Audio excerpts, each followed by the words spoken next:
சார்பாக நடைபெறக்கூடிய வேட்பாளர் அறிமுகப்படுத்தி வந்திருக்கும் அனைத்து தாய் தந்த உறவுகளுக்கும் தமிழ் வணக்கம். முதல்ல சகோதரி அவர்களுக்கு வாழ்த்துக்கள்.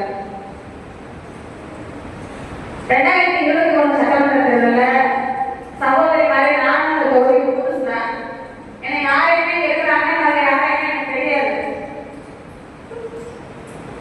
ஆனாலும் இந்த ராமநாதபுரம் தொகுதியில பாராளுமன்ற தொகுதியில அதிகப்படியான வாக்குகளை பரமக்குடி சட்டமன்ற தொகுதிக்கு கொடுத்து நாம் தமிழர் கட்சிக்கு பெருமை சேர்த்தோம்.